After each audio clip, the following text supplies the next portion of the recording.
강남 빌딩가 골목, 아침 7시였습니다. 작은 토스트 가판대 앞에 줄이 서 있었어요. 중년의 아이 엄마가 토스트를 구웠고 옆 낡은 카세트 라디오에선 조용필의 단발머리 노래가 흘러나왔습니다. 사장님, 계란 듬뿍이요. 단골 손님이 종이컵 커피를 받았죠. 가판대 옆 의자에 6살쯤 되어 보이는 딸내미가 앉아 있었어요. 얼굴이 창백하고 숨을 헐떡였습니다. 그때 고급 승용차가 멈춰 섰어요. 노인이 내려 가판대를 보는 순간 발이 멈췄습니다. 얼굴이 하얗게 질리고 손이 떨렸어요. 저게 7년 전 자신이 내쳤던 얼굴이 겹쳐 보였습니다. 입술이 파르르 떨렸습니다. 눈물이 흘러내렸죠. 회장님? 운전기사가 놀라 달려왔지만 노인은 그 자리에 주저앉았습니다. 이 노인의 삶을 뒤흔들 7년 전 사건은 아직 아무도 모른 채 숨쉬고 있었습니다. 오늘도 저희 채널에 머물러 주신 당신, 구독과 좋아요 부탁드립니다.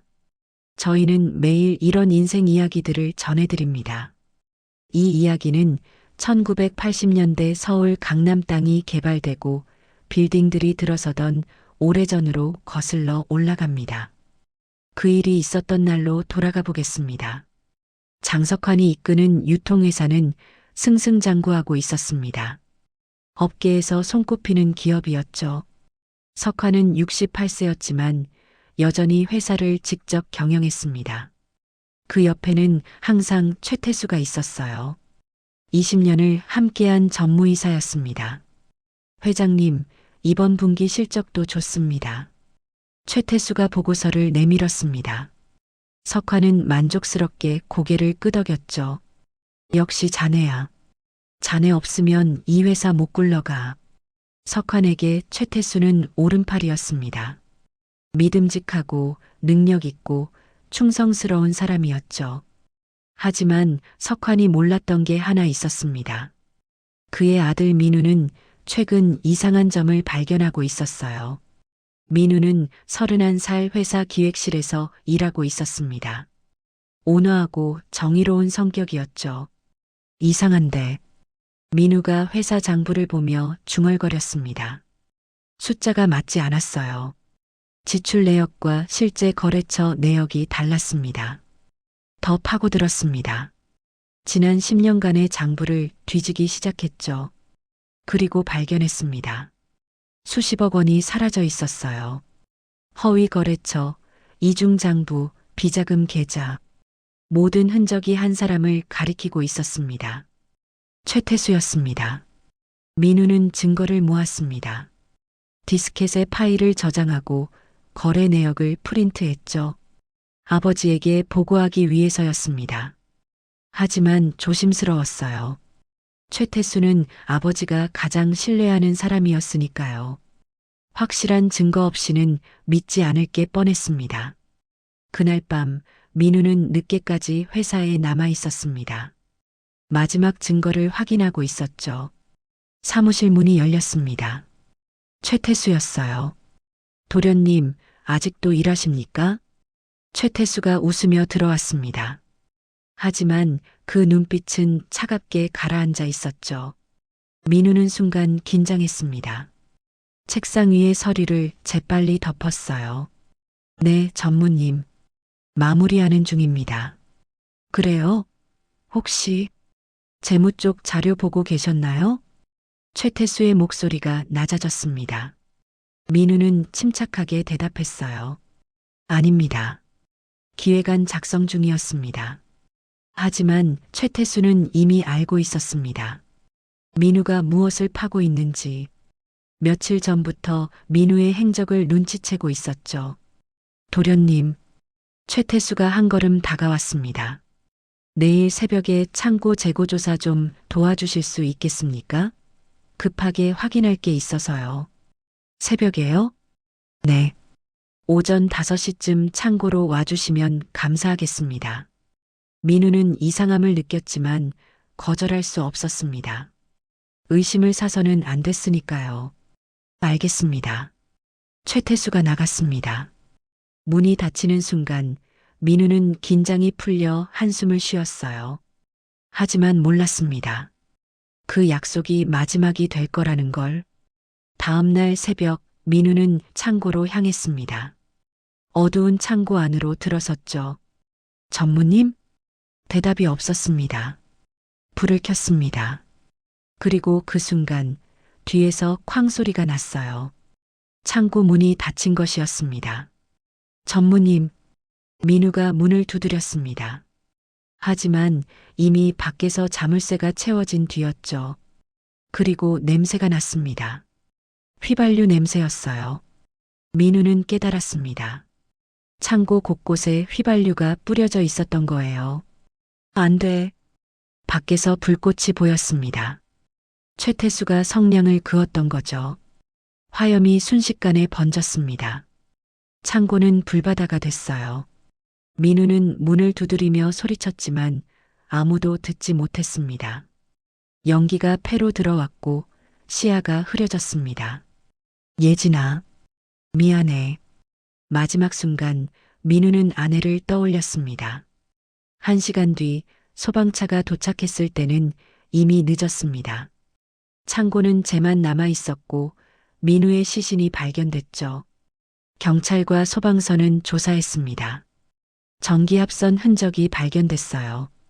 최태수가 미리 작업해둔 위장이었습니다. 사고로 결론 났습니다. 경찰의 보고였습니다. 석화는 아들을 잃었습니다. 하지만 진실은 몰랐죠. 옆에 서 있던 최태수가 조용히 말했습니다. 회장님, 너무 상심하지 마십시오. 제가 옆에 있겠습니다. 석화는 최태수의 손을 꽉 잡았습니다.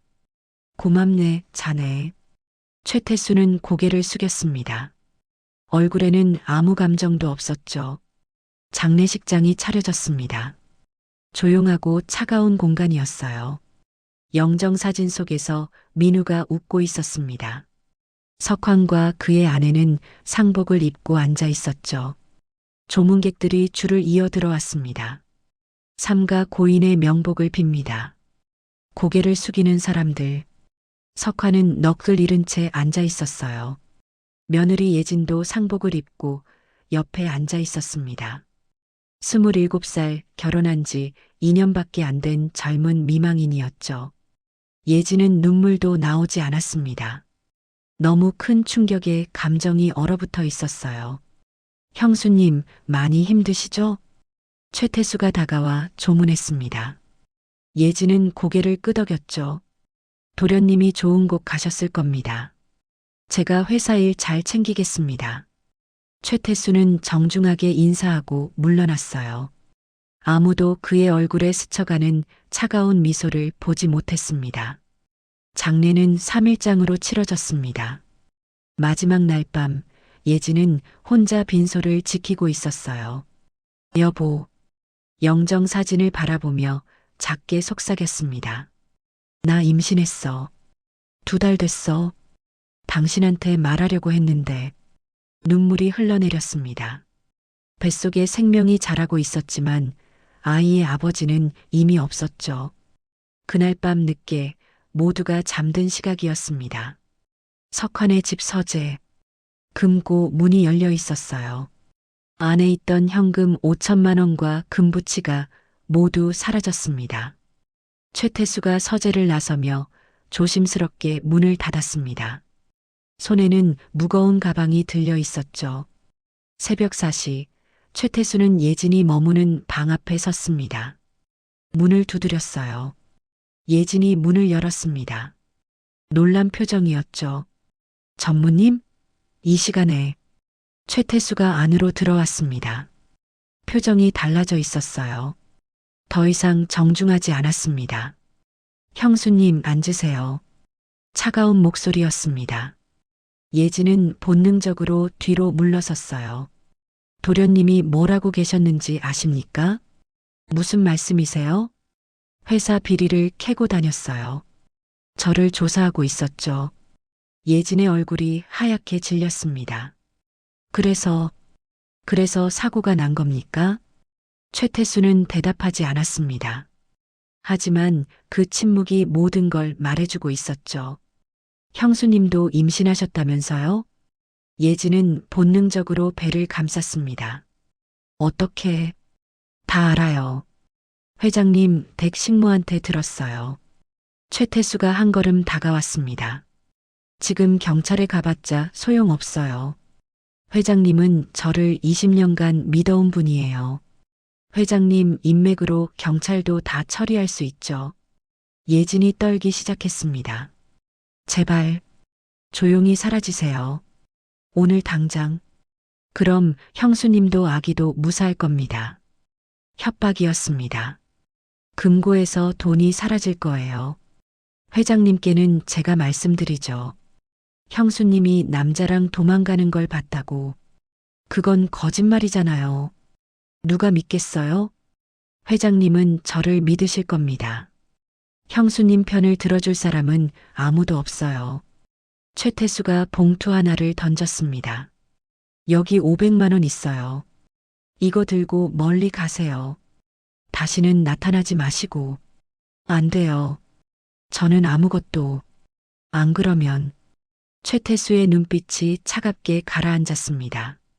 뱃속 아기도 무사하지 못할 겁니다. 예지는 온몸이 얼어붙었습니다. 임신 2달 남편은 죽었고 시댁은 냉랭했습니다. 그리고 지금 살인자가 뱃속 아이를 위협하고 있었죠. 알겠어요. 떨리는 목소리로 대답했습니다. 오늘 안으로 떠나겠어요. 최태수가 만족스럽게 고개를 끄덕였습니다. 현명한 선택이에요. 그리고 나갔습니다. 예지는 그 자리에 주저앉아 울었습니다. 하지만 오래 울 시간도 없었어요. 새벽이 밝기 전에 떠나야 했으니까요. 짐을 쌌습니다. 많이 가져갈 수 없었어요. 옷가방 하나에 최소한의 것들만 넣었죠. 새벽 5시 예지는 조용히 집을 나왔습니다.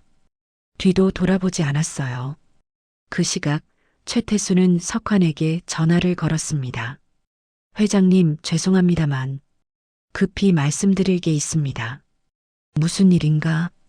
며느님이 어젯밤 늦게 낯선 남자와 차를 타고 떠나는 걸 봤습니다. 뭐라고? 그리고 서재 금고가 열려 있습니다. 석환이 급히 서재로 달려갔습니다. 금고는 텅 비어 있었어요. 이럴 수가. 석환은 무너져 내렸습니다. 아들 장례식도 끝나기 전에 돈을 훔쳐 도망을 가다니. 최태수가 조심스럽게 말했습니다. 회장님, 경찰에 신고하시겠습니까? 석환은 고개를 저었습니다. 아니야. 집안 수치를 더 이상 키우고 싶지 않아. 그냥 없던 일로 하자. 그 여자 이름도 다시는 입에 담지 마. 알겠습니다. 최태수는 고개를 숙였습니다. 완벽한 연기였죠. 예지는 도둑이 됐습니다. 그리고 7년 동안 그 누명을 쓰고 살아야 했어요. 예지는 서울역에 도착했습니다. 새벽 기차를 타고 부산으로 내려갈 생각이었어요. 하지만 배가 아프기 시작했습니다. 입덧이었죠. 화장실로 달려가 토했습니다. 임신 2개월. 남편은 죽었고 돈도 거의 없었어요. 손에 쥔 건 500만 원짜리 수표가 들은 봉투뿐이었지만 그 돈은 끝내 쓸 수 없었습니다. 이 돈은 안 돼. 봉투를 쓰레기통에 버렸습니다. 살인자가 준 돈으로는 아이를 키울 수 없었어요. 지갑을 열었습니다. 남은 돈은 38만 원. 그게 전부였죠. 어떻게 하지? 벤치에 앉아 한참을 생각했습니다. 부산으로 가도 아는 사람이 없었어요. 친정 부모님은 일찍 돌아가셨고 친척도 없었습니다. 결국 서울에 남기로 했습니다. 가장 싼 고시원을 찾았어요. 월세 10만 원짜리였습니다. 창문도 없는 좁은 방이었지만 지금은 선택의 여지가 없었죠. 보증금은 없어요? 네, 없어요. 월세만 내시면 됩니다. 예지는 계약했습니다. 2달치 월세 20만 원을 선불로 냈어요. 일자리를 찾아야 했습니다. 하지만 임신한 몸으로 받아주는 곳이 없었어요. 임산부는 곤란합니다. 미안해요. 다른 분 찾아볼게요. 열흘 동안 20곳 넘게 다녔지만 모두 거절당했습니다. 돈은 점점 줄어들었어요. 밥값, 교통비, 병원비. 남은 돈이 5만 원이 됐을 때 예지는 공포를 느꼈습니다. 이러다 아기를 못 낳는 거 아니야? 그날 밤 길을 걷다가 한갑 한 대를 봤습니다. 토스트를 파는 아줌마였어요. 아줌마, 장사 잘 되세요? 그럭저럭이지. 아침에 직장인들 덕분에 먹고는 살아. 예지는 생각했습니다. 토스트 장사라면 할 수 있을 것 같았어요. 제가 토스트 만드는 법 배울 수 있을까요? 아줌마가 예진을 보더니 배를 가리켰습니다. 임신했네? 몇 달이야? 3달 됐어요. 남편은? 없어요.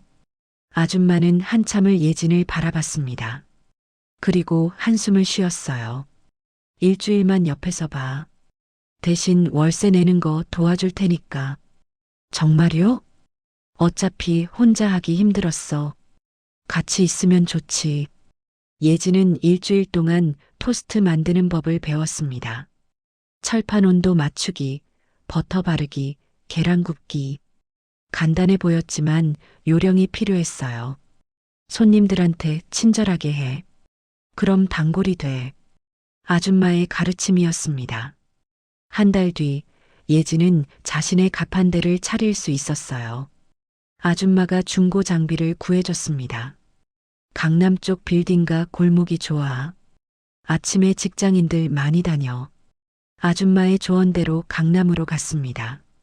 빌딩 사이 골목에 작은 자리를 잡았어요. 첫날 손님이 3명 왔습니다. 토스트 3개. 벌이는 얼마 되지 않았죠. 감사합니다. 예지는 환하게 웃으며 인사했습니다. 둘째 날은 5명, 셋째 날은 8명. 조금씩 늘어갔어요. 여기 토스트 맛있네요. 사장님 친절하셔서 좋아요. 단골이 생기기 시작했습니다. 한 달에 20만 원을 벌었어요. 월세 10만 원 내고 재료비 5만 원 빼고 밥값 쓰면 남는 건 6만 원 정도였습니다. 이걸로 아기를 키워야 하는데 불안했지만 포기할 수 없었어요. 7개월째 배가 많이 불렀습니다. 토스트 굽기가 힘들었지만 쉴 수 없었어요. 사장님 힘드시겠어요. 단골 손님이 걱정했습니다. 괜찮아요. 감사합니다. 웃으며 대답했지만 사실 다리가 퉁퉁 부어 있었어요. 출산일이 다가왔습니다. 병원비가 걱정이었죠. 모아둔 돈이 20만 원. 출산 비용은 최소 10만 원이었습니다. 그날 밤 진통이 시작됐습니다. 혼자였어요. 택시를 잡아 타고 병원으로 갔죠. 보호자는요? 없어요. 혼자예요.